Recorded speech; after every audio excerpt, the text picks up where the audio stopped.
السلام عليكم البنات، كيف راكم؟ ان شاء الله تكونوا بخير وعلى خير وبالف صحه وسلامه. بدايه وكيف العاده الف صلاه وسلام عليك يا حبيبي يا رسول الله.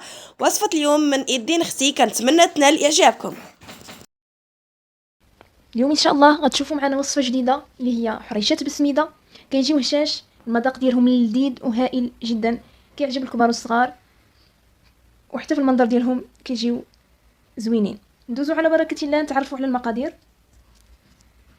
عندنا نصف كيلو سميده رقيقه تكون مغربله، عندنا قشور حامضه، ملعقه كبيره نافع وملعقه كبيره حبه حلاوه، ساشيه فاني، جوج خمارات بالاضافه البيضه، قبصه ديال الملح وملعقه كبيره خميره حبيبات، عندنا كاس ديال الطحين، كاس ديال السنيده، كاس حليب، وكاس ديال الزيت.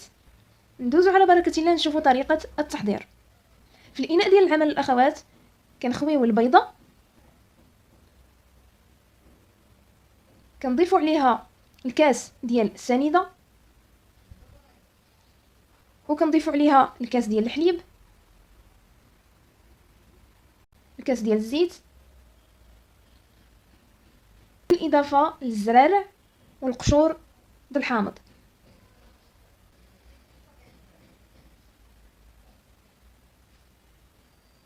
كنحاولوا نخلطوا اخوات هاد المكونات مزيان حتى كتذوب لينا ديك السنيده، ويتخلطوا معها الزرارع والبيضه حتى هي كتخلط مع جميع المكونات.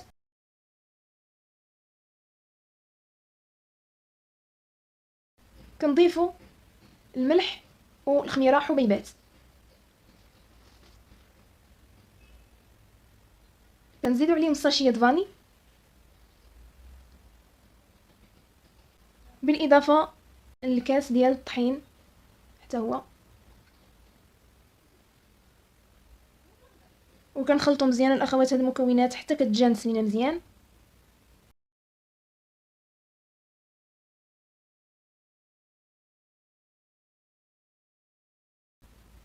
ملي كتجانس لينا الاخوات هاد المكونات كنضيفوا السميده بشويه بشويه مع التخليط المستمر،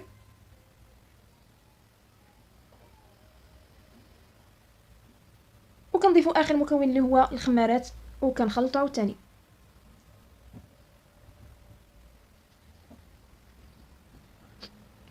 ملي كنخلطوا الاخوات هاد المكونات كنخليو الخليط يرتاح معنا واحد 10 دقائق،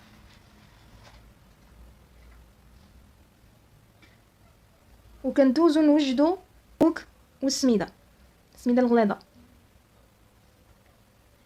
هنا تقريبا الاخوات عندي كوب ديال السميده وكوب مع مرش ديال جوز الهند او الكوك. كنخلطوهم مزيان باش نفندو فيهم الحريشات ديالنا. كما كتشوفوا الاخوات هنا الحريشه ديالنا او الخليط تشرب لينا، فغيساعدنا في التشكيل ديال الكويرات. كنبداو نشكلو فيها على هذا النحو،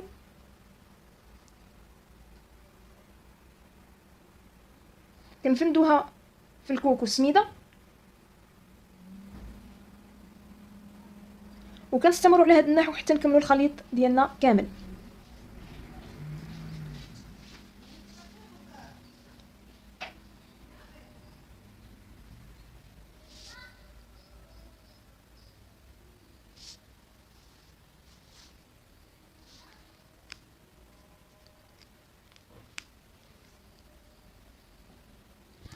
ملي كنكملوا الاخوات التشكيل ديالها وكنستفوها في اللاطه كندخلوها لتحت، يعني كنشعلوا عليها العافيه من الفوق باش تشقق لينا وتعطينا هذا المنظر الجميل اللي كيشهي.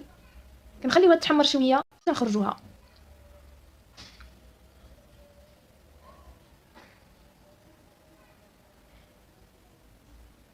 ملي كتشقق لينا الاخوات طبعا كنطلعوها الفوق باش تحمر لينا من التحت شويه وما تجيناش خضره.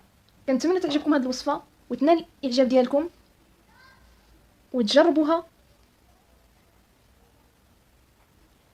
الى عجبتكم الاخوات ما تنسوناش من الاشتراك وتفعيل الجرس باش يوصلكم كل جديد. ما تنسوناش بالتعليقات ديالكم الجميله البناءه. والسلام عليكم ورحمه الله وبركاته.